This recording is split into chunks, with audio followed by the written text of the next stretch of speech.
Ayun. So, good evening guys. Ngayon po ay July 9, 2025. So, Wednesday. Maganda. Yung pinapakita ng chart natin. Nag-breakout. Oh. Meron tayong breakout sa candle natin. Nag-close tayo ng 6,504.34. Ayan. So, first time ulit natin na mag-breakout doon sa 6,400. So, on the way na para sa 6,600. So, yung review ni Sir One is Baredo ba yun? Yung sa COL Financial. So pag na-break daw ang 6,600, 7,000 daw yung pinaka next na resistance na market natin. Okay? So very good. Yung nakita natin. So nag-up ng 1.1% yung index. Bumabagsak naman yung kung pansin mo, yung mga banks, yung bumabagsak. Pero sina ICT, sina Ali, sina SMPH, nag-4% pala si SMPH. So maganda yung galaw nila yan. So mga banks yata yung mahina during this time. So parang baliktad sila ng property, no? Umakyat si property, yung banks bumababa. Last time, malakas yung banks, yung properties ang bumababa. Ayan. So may correlation din pala siya doon. Okay, so very good. Nakita ko lang na hindi maganda. Siyempre, net foreign sell. Ito yung ayaw natin eh. So 220.65 million net foreign sell po yung market. Ayan. Pero majority ng mga stocks is maganda po yung kanilang galawan, especially doon pa rin sa mga trending stocks natin. No? So buhay na buhay yung trending stocks.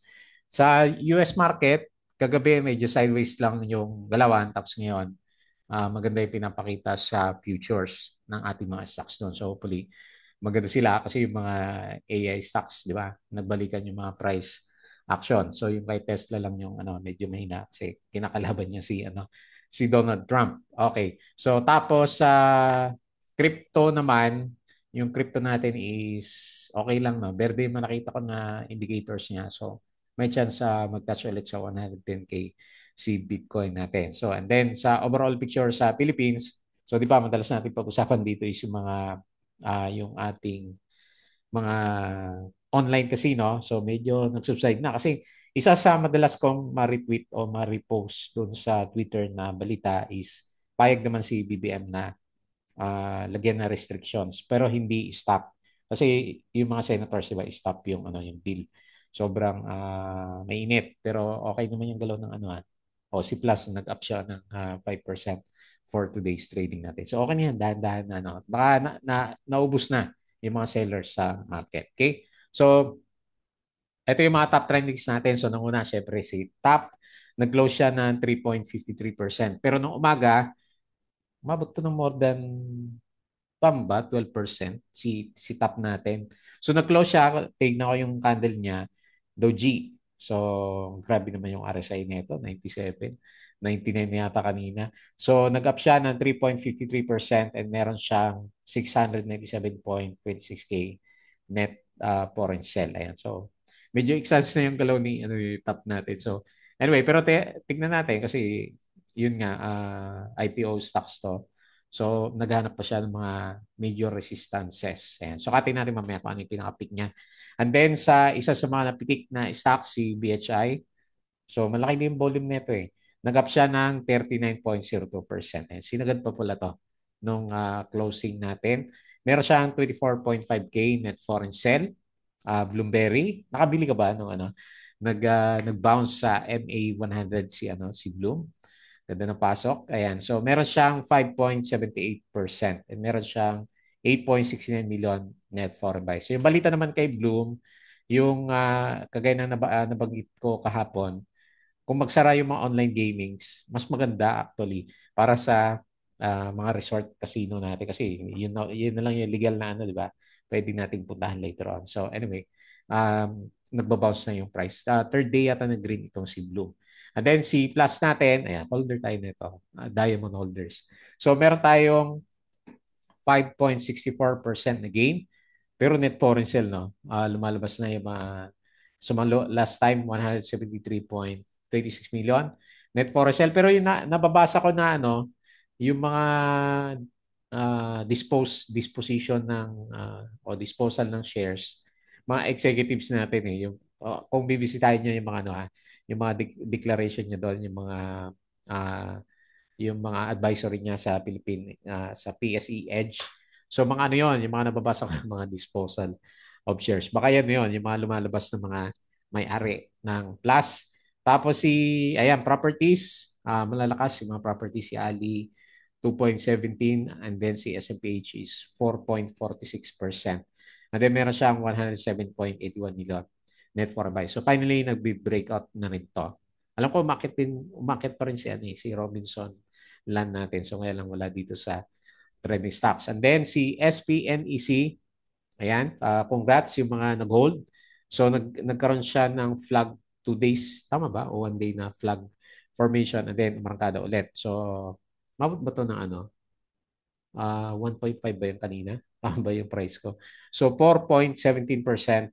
Yung closing niya, meron siyang 475.46K net foreign buy. Mukhang maganda tong rally ni SPNEC. Okay? So, yun lang yung mga nakita ko na top dito sa trending stocks natin. Yan. So, sila din yung mga nandito. Si Web lang pala wala, no? Silipin nga natin si Web. Na-curious ako. Parang umakit pa rin to kanina eh. Pero hindi ko napansin kasi nung closing niya. Okay. So, Web pala yung isa sa mga trending stocks natin. Okay? So, disclaimer ulit sa mga bago sa channel natin. As usual, yung ating review is for education purposes lamang po yan. So, huwag mong gagamitin yung ating review para mag-buy, sell, or hold ng stocks. Meron po kasing risk na involved sa market.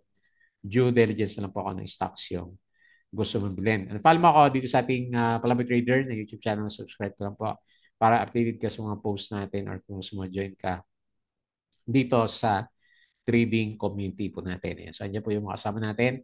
Yung mga viewers natin, maraming salamat sa usual viewers natin. Mababay at views natin yan. So, check na lang yung trending stocks, company reviews, ayan, mga sample trades sa market, mga basic indicators. Hanapin natin yung mga breakout. Kasi pa-breakout siya PSE. So, hopefully si PSE, hindi siya lumabas ng, kasi 2 billion, tansya ko 2 billion pa rin yung nandyan sa market natin. So, hanggat hindi lumalabas yun, good chance to break yung next na resistance level po natin. Okay? So, check mo na lang yan and then PSE learnings sa market. Sa crypto, follow po ako dito sa ating Palaboy Trader. Crypto ko to, subscribe ka lang para updated sa mga posts natin. So, sabi ko nga, meron tayong post dito, pinopromote na. Si Super Trade, prop trading firm. Ayan, so subukan natin to kasi ano lang naman may trial period siya. So, dalawang phase. Pag pumasa ka doon and then pwede ka nilang pondohan ng up to 100K na capital. 80% nung gains is mapupunta sa iyo. Ayan. So, yun yung promise nila sa kanilang website. Okay. So, sa social media, follow po ako dito sa ating Facebook account na Palaboy Trader para updated ka sa post or dito sa Facebook page. Ayan. Tapos dito sa Balagibig, yung mga articles po natin and Twitter, may summary na ba tayo? Parang may nakita na ako kanina. Wala pa, no? So, tingnan ko lang saglit yung summary. Okay. Bagal ng post natin. Okay, sakto. Andito na siya. Yan. So, yun na lang tignan natin. Okay, so based dito sa summary niya, ba't wala? Okay, refresh ko lang po Ayan, pasensya na, hindi tayo ready doon sa post natin. Okay, tignan natin. Hindi siya nag-update Okay. So, net foreign sell pa rin tayo ng 220 million. Pero kapon net foreign buy naman ng konti, di ba? 89 million yung net foreign buy na rin. Okay lang yan. Okay lang. So, hopefully, hindi 500 million bukas. Pag 500 million, may ibig sabihin yun. Okay. So, panalo yung properties. Properties ngayon malakas. Gawa ni SMPH yan. So, 2.38%. And then followed by services, 2.52%. Mahina pa rin yung mining, no? So, akala ko mining yung yung gagalaw ngayon, naalala ko na. Kasi yung copper, 'di ba, sabi ni Donald Trump, papatawan niya ng tariffs. So 20% yata 'yon o 50%. So nag-upsurge kagabi yung copper. So inisip ko meron din sa mas marami yata ng gold ang minimina sa Pilipinas. Hindi masyadong gumalaw yung mining stocks. Ayan, services gawa to ni alam ko si ICT yung malakas kanina Tingnan natin. And then, pinakamahina yung finance. So, nakikita mo na yung trend ng market. Di ba?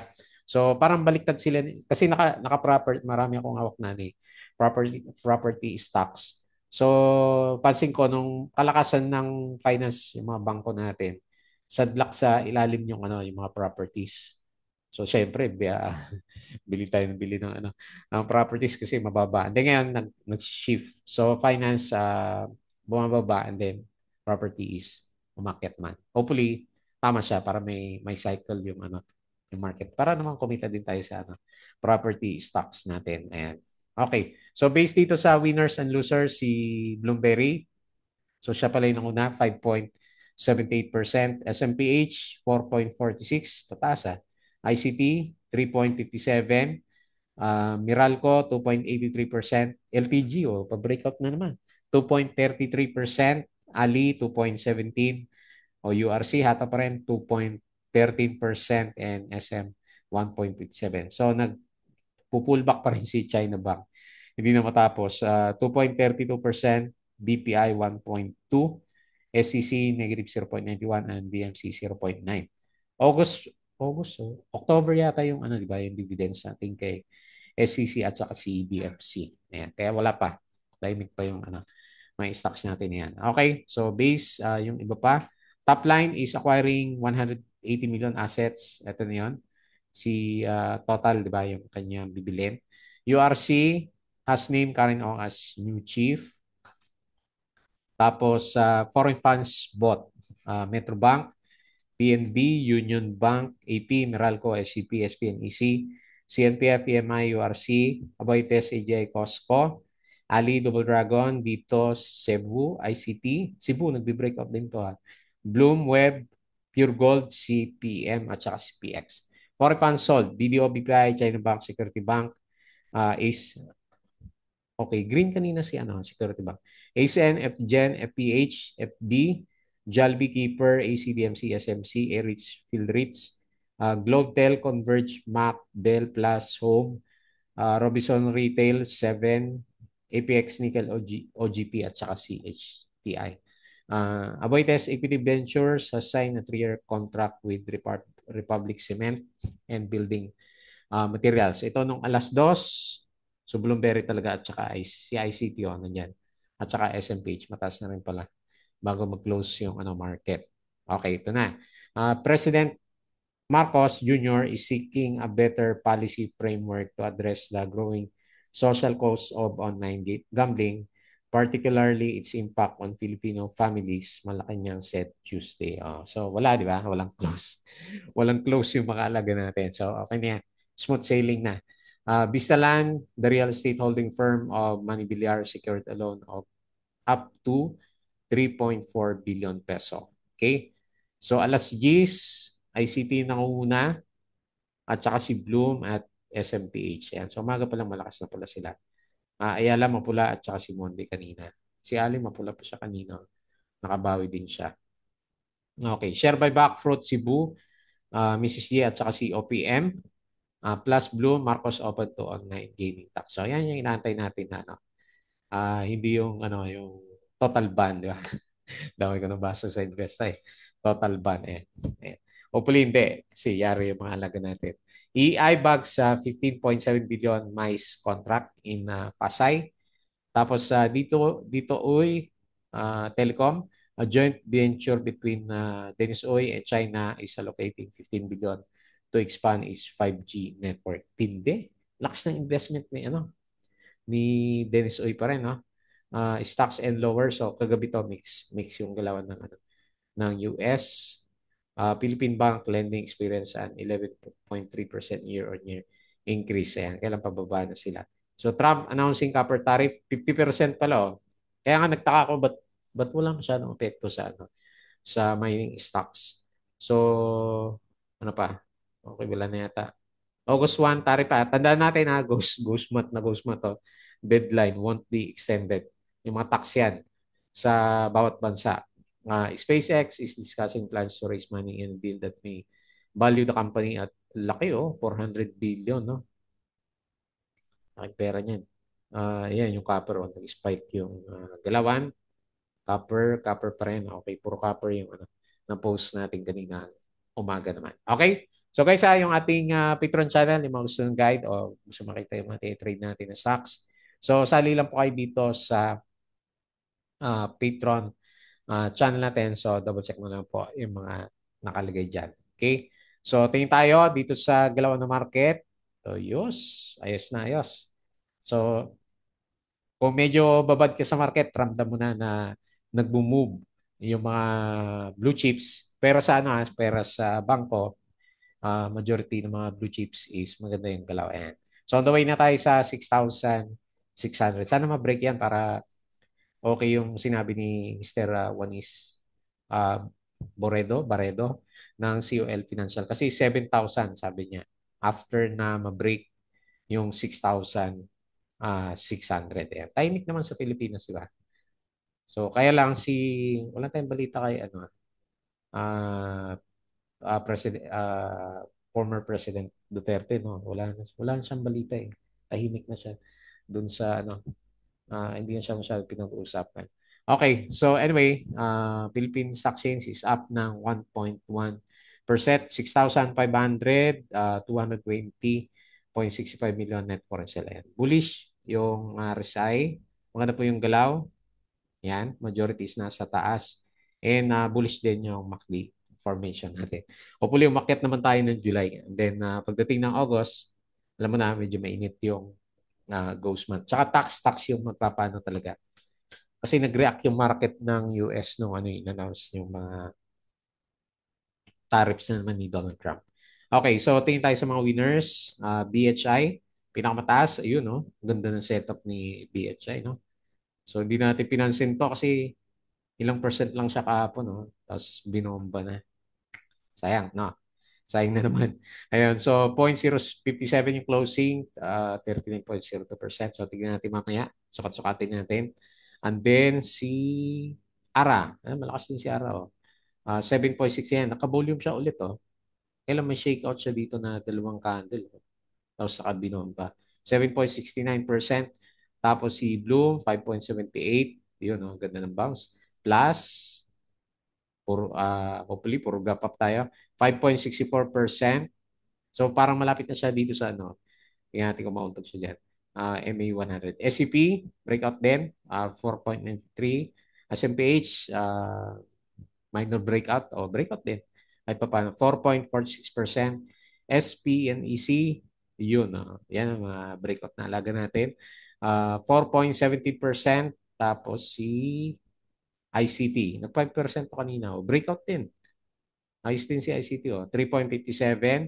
Wilcon. Yun, nagpaparamdam. Pa-breakout na naman. 3.44%. Nakapwesto ka na ba? Parang ready na tong si ano eh.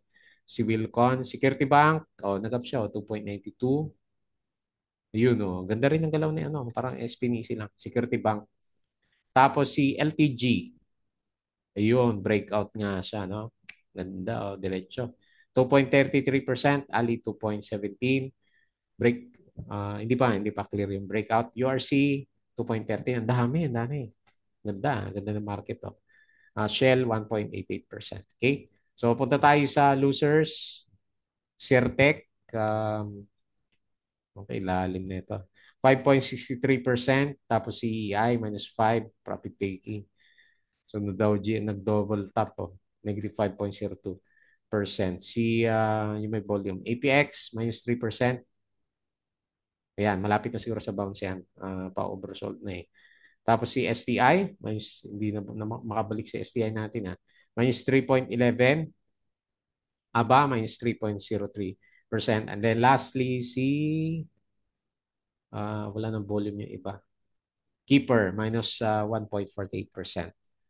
Tapos na ba yung galaw ni Keeper natin? Okay, so balik tayo sa PSE. And then silip tayo dito sa US. Okay, so mukhang maganda mamaya sa US market. S&P Futures 0.1, Dow Futures 0.11, Nasdaq 0.09%. Okay, so Europe stocks maganda.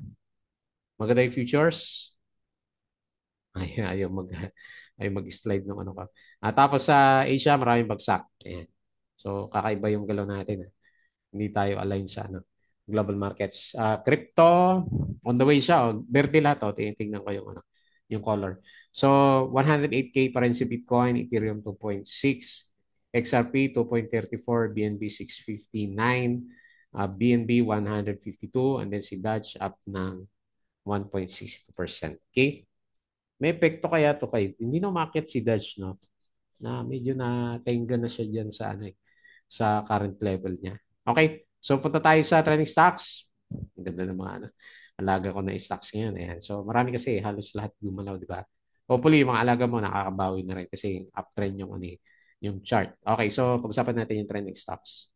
Okay, so nine ulit natin si top notcher pa rin lagi si ano Si top natin, grabe yung binigay sa ano sa mga holders. Wala ako nito, hindi ako nakabili ng ano ng top. Ayan, so 190% tinalo na si ano Tinalo na si Plus natin. Ayan, so congrats pa. Ayan, syempre tuwa yung mga holders natin dito. So 95 yung RSI and the Doji. Tingnan natin sa 5-minute chart. Ano bang ginawa niya? Okay, so nag-peak siya ng around 9:30 sa umaga binomba. Tapos nag-ano pa siya, nag-retest pa rin. So mayroon na siya resistance dito sa piso. Piso yung usapan natin kapon, no? Umabot naman siya ng, tama, piso, no? O piso pala yung ano, pinaka-resistance. And then bumalik siya sa 0.88. Ayan. Hopefully mag-bounce for tomorrow na yung magpasakay ni ano ni Top, di natin matimingan to kasi lalaki ng ano lalaki ng galaw. So anyway, ito lang titingnan ko. Overbought na masyado. So congrats doon sa mga nakapag-TP or may hawak pa rin. Parang ano lang naman siya, no? Parang ganito, nagkakaroon siya ng flag formation. So hopefully hindi niya butasin yung 0.8 level natin. Pero masyadong malayo yung ano niya, parabolic na to. Masyadong malayo yung MA9. Nasa more than 50%. So yun lang naman tingin ko sa kanya. Good kung makaretest tayo mag-conso. Slightly malapit lang sa 0.8 and then saka siya arangkada ulit para basagin yung piso. Ayan. So, taas ng traded volume pa rin niya, 71.82 million. Okay? So, gain pa rin naman, 3.53%. Mahirap sabihan na resistance si TAP kasi lagi niyang binibreak. So, 0.88 yung closing price. Ayan. So, catalyst, lumabas na yung catalyst. Hopefully, hindi malakas yung profit taking natin dito. And then next, si BHI. Wala naman ako makita kay BHI. So, baka price action lang tong ano. Binomba din siya, oh. Lakas din siya, no? Bolivar Holdings. Properties to, di ba? So, 19.73 million yung ano nyo, traded volume. So, 39.02% sinagad. Solid yung candle, 0.057 yung closing price. And meron siyang 24.5K net foreign sell. Ayan. So, overbought na rin. Daming overbought niya, no? Ayan. So, uso na yung overbought kasi nagbe-breakout yung market. So, ang dami niya resistance na brinake pero lalagay ko na lang yung support sa 0.05. And then, yung pinaka-next na resistance is around dito sa, sakto, 0.0656. Ayan. Hopefully, umabot naman dyan bago mag-pullback itong si PHI. Wala talaga akong makitang catalyst sa kanya. Pinag-uusapan lang siya kasi trending yung price action niya. Sige, silipin natin.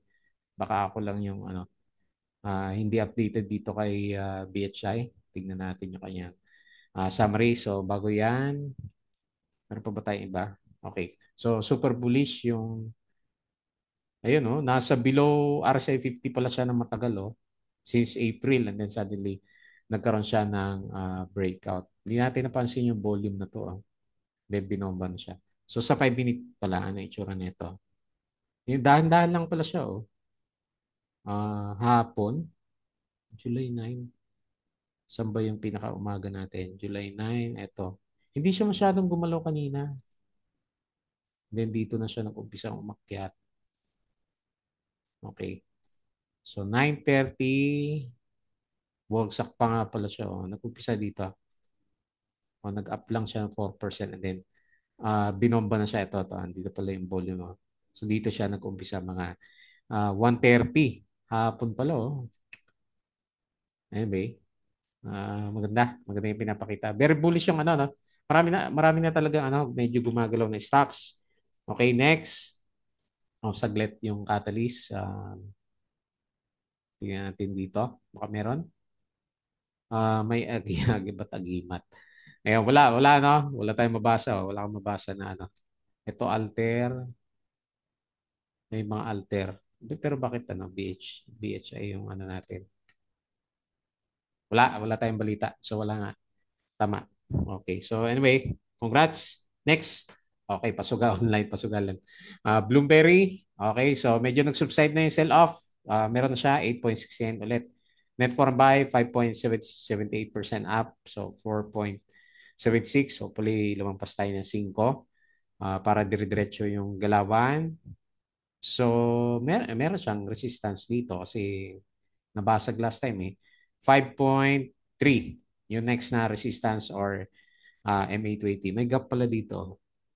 So, baka i-close natin yung mga gap. Hopefully, ma-close yan Thursday, Friday, and then saka natin makita kung mauntog or babalik siya.